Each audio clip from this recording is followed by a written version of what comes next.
But there is another phenomenon which should not be neglected, and it is the very remarkable capacity of adaptation of microbes. And I will give you two examples of this adaptation, which is always due to mutations or modification of the genetic material of the microbes. And the first of them is resistance to anti-infectious agents. In that case, it's not really emergence of a new disease, but rather re-emergence of disease which we thought we had dealt with by antibiotics, for instance, and then they come reappearing. So if I will give you this example of antibiotic resistance. Now, what is an antibiotic? As you know, all cells, including bacterial cells, are kind of chemical machines. They do thousands of reactions to build the components of the cell from the nutrients which are given to it. And so you need enzymes to do those reactions. And an antibiotic is a compound which will prevent one of these enzymes to work. A very simple example for bacteria is the case of the action of penicillin. Many bacteria have a cell wall which protect them from exploding in a way, because there is pressure inside, so you have no cell wall, the bacterium cannot survive.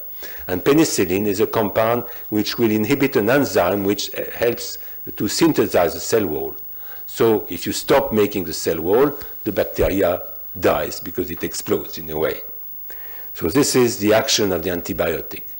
Well, bacteria, by different kinds of mutations, are able to resist to the action of antibiotics.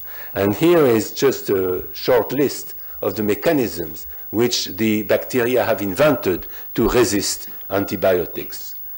In some cases, the enzyme, which is the target of the antibiotic, by mutation, be such that it does not recognize the antibiotic anymore.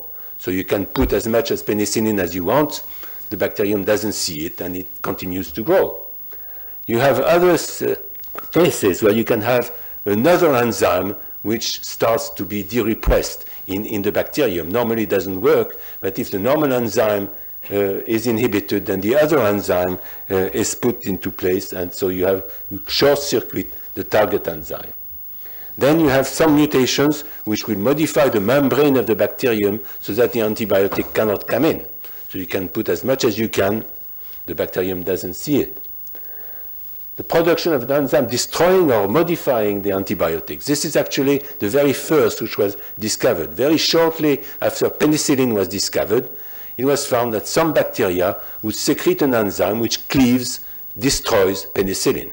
So you can put as much as penicillin as you want, nothing happens. And the most recently found are the so-called efflux pumps. They are pumps which pump out the antibiotic as soon as it gets in.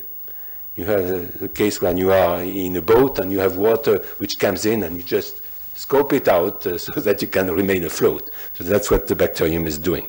So you see, there are many ways which by mutation you have the bacterium which will resist the action of antibiotics. No, it's champagne or nothing. Sorry, not yet. Okay. So you have to realize that if you have someone infected by a bacterium and you add an antibiotic, so the antibiotic will kill most of the bacteria, but if you have one which has the mutation allowing to resist, then this one will start multiplying. And in fact, this is a reason when you take antibiotics that you must really take long enough to kill essentially all of them, and the last few ones which remain may be killed by your immune system. But if you stop too early the antibiotic treatment, then you have the possibility for the resistance to develop. And generally, the more people are using antibiotics, the more you favor the appearance of antibiotic-resistant bacteria. And for this reason, now you have many bacteria which were easily treated by antibiotic treatment, which cannot be treated anymore because there are too many which are resistant. The best example is tuberculosis, which is a dreadful disease. It makes about 9 million new cases of tuberculosis each year, and about 1 to 2 million die from tuberculosis each year. Actually, that's very important. Well, it is found that about 5% of new cases of tuberculosis are due to a bacterium which is already resistant to almost all antibiotics which can be used against this bacteria. And of those, this is already 500,000 people. And of those, about 10% are resistant to everything, to all antibiotics. You cannot cure them anymore. So it is as if antibiotics had not been invented. And the real scare is that this proportion continues to increase, and then we won't be able to do anything against tuberculosis. So this is a very serious problem.